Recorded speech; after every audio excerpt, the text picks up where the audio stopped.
ادامه زندگی خامنه‌ای به روایت محسن مخملباف.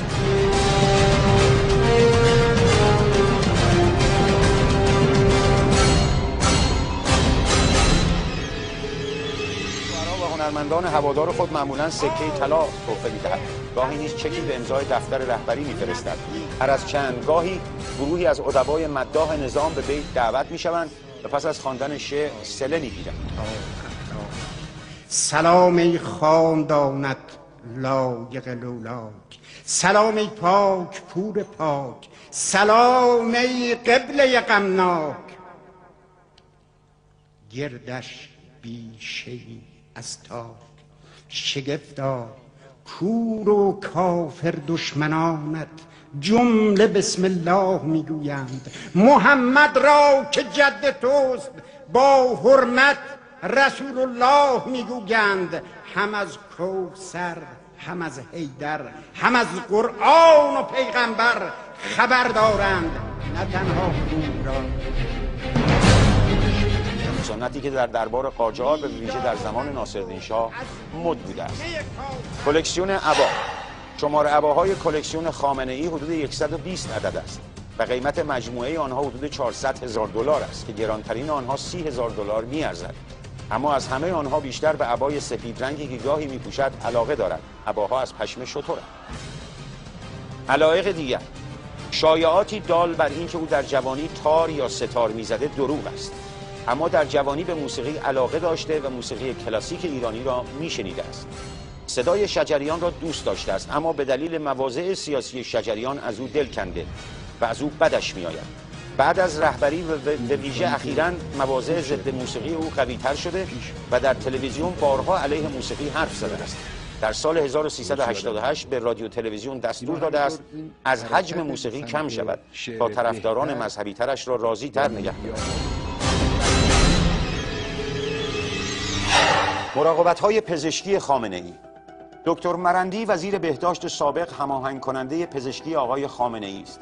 پزشکان دیگر را مرندی برمی‌گزیند و به وقت لازم به بالین خامنه‌ای می‌آورد.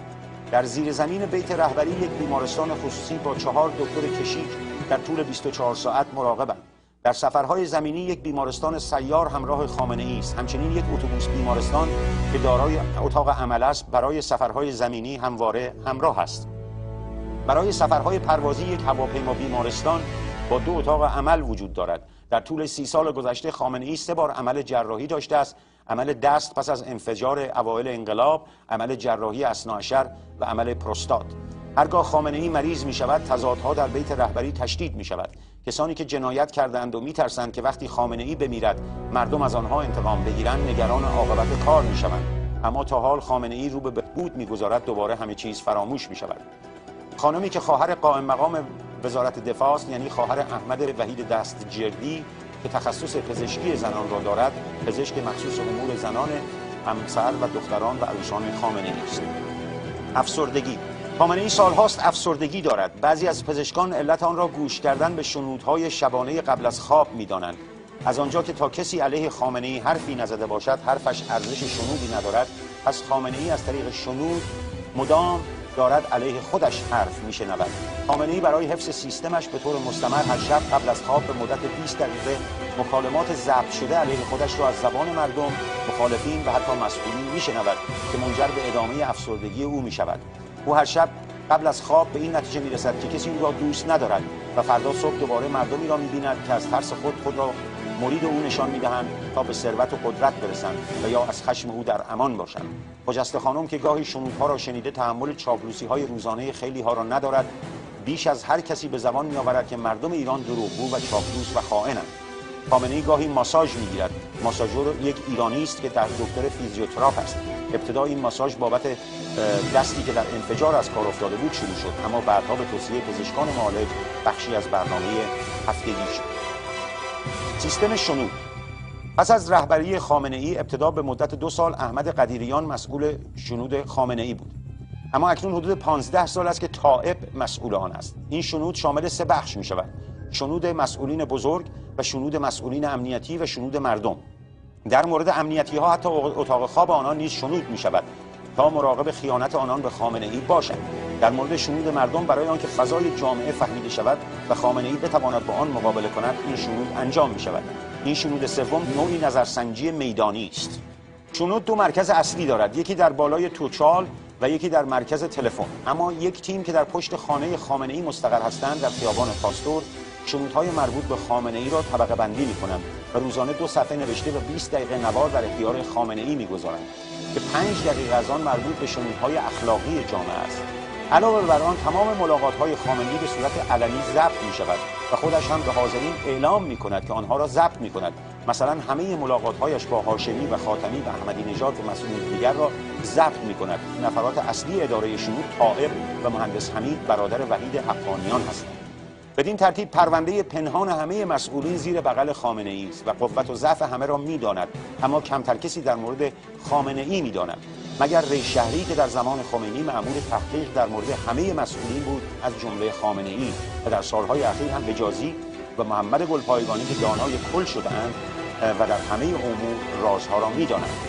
ری شهری خواستار تولیت شهر ری بود و خامنه‌ای علیرغم آنکه به این امر راضی نبود شهر ری را به او باج داد. ری شهری در زمان امام 3 نوع اطلاعات را در مورد همه مسئولین از جمله خامنه‌ای برای اطلاع خمینی جمع‌آوری می‌کرد: اطلاعات جنسی، مالی و سیاسی. در زمینه سیاسی هنگامی که موسوی نخست وزیر بود و سیاست‌های اقتصادیش مورد حمایت خمینی بود و خامنه‌ای با آنکه رئیس جمهور بود قانوناً قدرت موسوی را در دولت نداشت، در جلسات خصوصی از حمایت خمینی نسبت به موسوی انتقاد می‌کرد.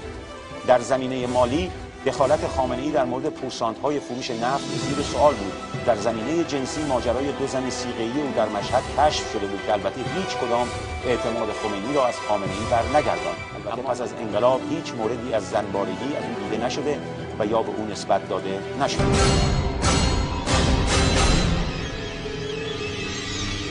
سفرهای خامنه‌ای. از 365 روز سال 100 روز برنامه سفر سالانه خامنه‌ای است. 1 ماه در تابستان، 1 هفته در نوروز و 1 هفته در زمستان به مشهد می رود تا در کاخی که در وکیل آباد ساخته است اقامت کند. در ایام نوروز 1 هفته در پایگاه هوایی دسفول در خوزستان که منطقه خوش آب و هوایی در آن فصل سال است می‌گذراند و 1 ماه در شمال ایران، معمولاً زیباکنار، ساری، رامسر، بیشه‌کنار و همه پنجشنبه‌ها و جمعه‌ها در کاخ نیاوران و یا کاخ جمشیدیه یا کاخ لواسانات به سر می‌برد. وقتی خامنه‌ای در سفر است، هر روز 1 هواپیمای اختصاصی برای گزارش کارها می‌رود و باز می‌گردد و از آنجا که 3 حلقه محافظ اطراف منطقه اقامت او را کنترل می‌کنند، همه محافظین حلقه اول و دوم نیز که 1200 نفر هستند بایستی سفر کنند. مینیمم خرج هر روز سفر خامنه‌ای 50 میلیون تومان می باشد. معمولاً وقتی او در وکیل آباد است، هواپیمای 330 از اسب مورد علاقه او و اسب مجتبی تا اساسیه دیگر مورد علاقه خانواده را با خود میبرد. گاهی خامنه‌ای میخواهد مثل مردم عادی سفر کند.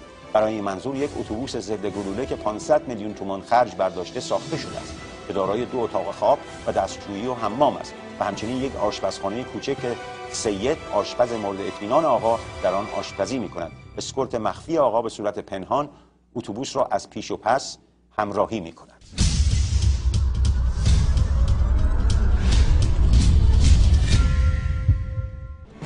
هر جایی که این اختلاف سلیقه ها، اختلاف برداشت ها با هوای نفس انسان مخلوط شد، کار خراب میشه.